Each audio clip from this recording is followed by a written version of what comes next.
Good morning, 8th grade. It's Thursday, 9/17. Here is your problem of the day. Go ahead and give it a shot.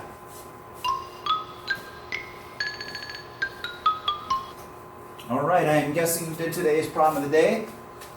Hit pause the video, wrote everything down you see up here in your math notebook. So our next step is to solve this. All right, so we're looking for, we're multiplying all these. So we're looking, they have to have the same base in order to multiply them. So I'm seeing there's an x here and an x here. So I can combine those together and I get x to the 6th. And then I can see that the y's are also have the same base. Your base is your bottom number, right? So, or letter in this case. So this y here doesn't have an exponent. Remember, if it doesn't have an exponent, there's an invisible 1 up there.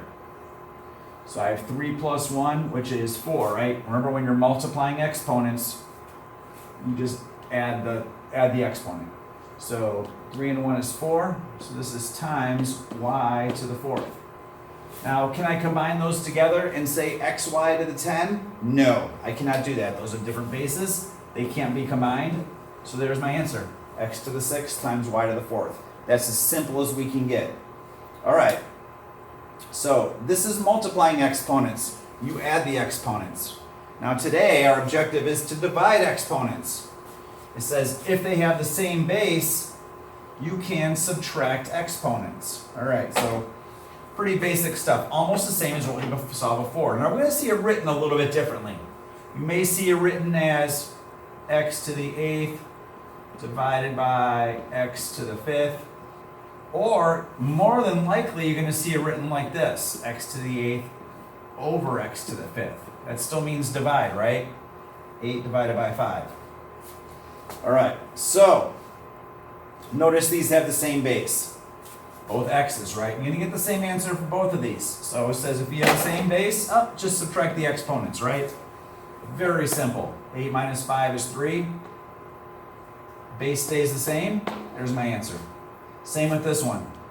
8 divided by 5. It's always the top number first. So which is 3. Just subtract the exponents, keep your base the same. Very basic stuff. Simple so far, right? Let's mix it up a little bit.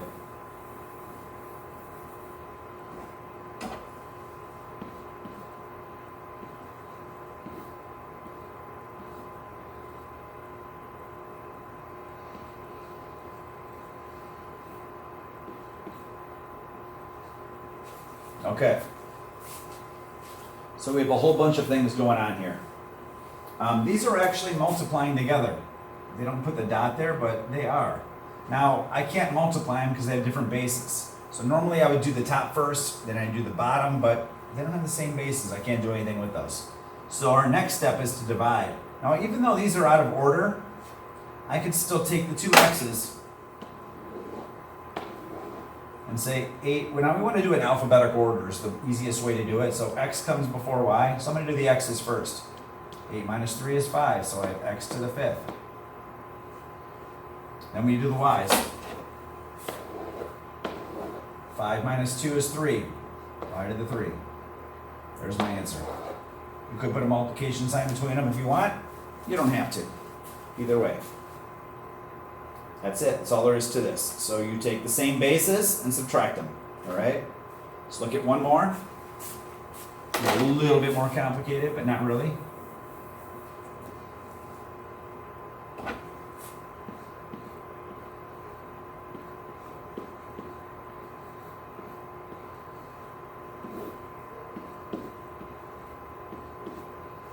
Okay. So first we'll look at the top. None of these bases are the same, so I can't combine those. Then we look at the bottom. None of those are the same, so I can't combine those either. So now we're just going to look at them one letter at a time. X comes before y and z, so we'll do the x's first. 5, when you're dividing, you subtract the exponents. So I get 5 minus 3 is 2.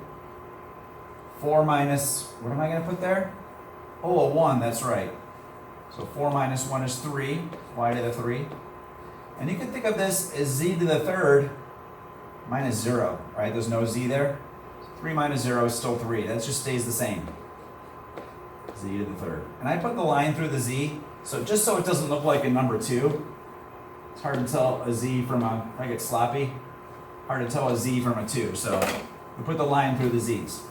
All right, there's my answer. x2, y to the third, z to the third. I'm going to give you something to try today. Have a great day.